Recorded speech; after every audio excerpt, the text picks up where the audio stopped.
Salam Sergey, işlərin necədir? Çoxdandır evdə yoxam deyə sənə yaza bilmirəm. 1991-ci il iyunun 4-də məni əskər apardılar. Mən Kujbişevdə qulluq edirdim. Azərbaycandakı məlum hadisələrə görə Bakıya köçürdülər.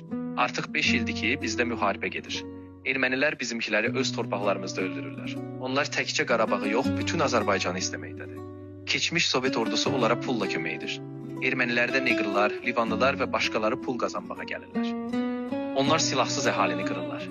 Bir qədər bundan fevralın 26-sı onlar bizim Xocalı şəhərini yerlə yeksan etmiş. Tamamilə silmişdilər. Orada 3000 dinc əhali qırılıb. Bu 20-ci əsrin ən böyük faciəsidir. Mən heç nə eşitmirəm, bu doğrudur. Sergey mənə yaz, görüm harda oxuyursan yaxud işləyirsən. Məndən ailənə salam söylə. Yəqin ki mən bu günlərdə müharibəyə gedəcəm, amma sən mənə məktub yaz. Mənimlə hər şey ola bilər. Ayda bir dəfə evimizə gələcəm. Hələlik mən təcili yardımın avtomazasında işləyirəm. Hərdən ölüləri görürəm və onlara toxunuram da. Onlar ölülərin dərisini soyur, qulaqlarını, burunlarını kəsir. Biraz əvvəl biz hava limanına getdik. Orada qadınlar, uşaqlar, cavanlar və mənim kimi oğlanlar var idi. Onları Qarabağdan gətirmişdilər. Onların içərisində ölənlər və yaralananlar var idi. Mən öz yoldaşımla 40 yaşlı bir qadını, 20 yaşlı bir qızı, 4 yaşlı bir uşağı xəstəxanaya gətirdim. Xəstəxanada qız öldü. Onlar uşağa, qadına ağır işgəncələr ediblər. Bu dözülməzdir. Bunları bizim qonşularımız ermənilər edirlər. Onlarda raketlər var. Yer-yer Alazan Kristom adi vertolyotdan tutmuş Əfqanistandakı Krokodil vertolyotuna qədər. Məktubdakı pis xəbərlərə görə məni bağışla. Sabah aprelin 6-sı mənim ad günümdür. 19 yaşım tamam olacaq. Sənə öz şəklimi göndərirəm. Sən şəhid zirvəsinə ucalanda, mən hələ məktəbə təzə gedirdim. İlk dəfə dəftərə sətir yazanda,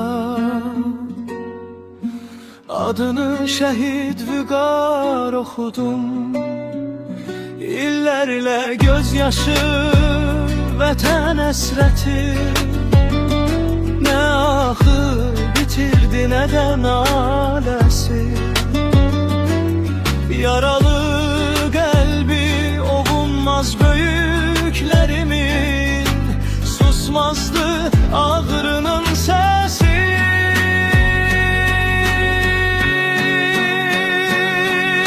Sən şəhid, mən şahid bu çağımıza. Zaman keçsə də izlərin qalır.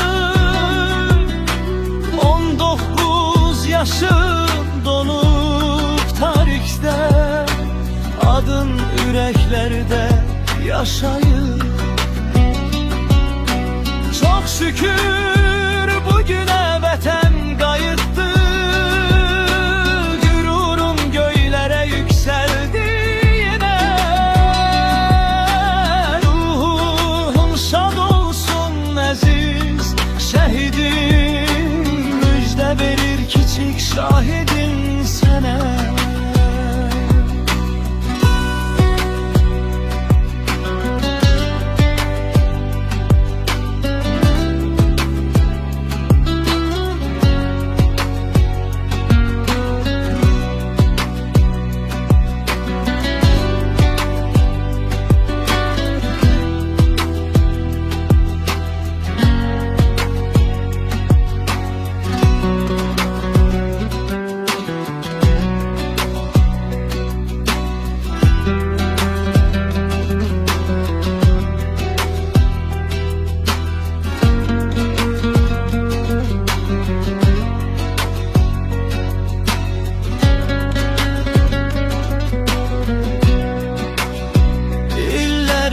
Gözyaşı, vətən əsrəti, nə ahı bitirdi, nə də naləsi. Yaralı qəlbi ovunmaz böyüklerimin, susmazdı ağrının səsi.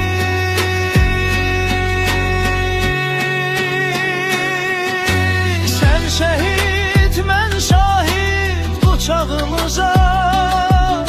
Zaman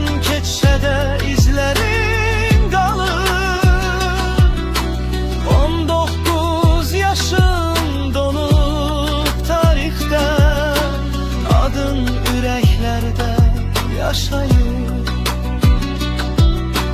Çok şükür bugüne vətən qayıtdı, gururum göylere yükseldi yine. Ruhum sağ olsun aziz şehidim, müjde verir küçük şahidim.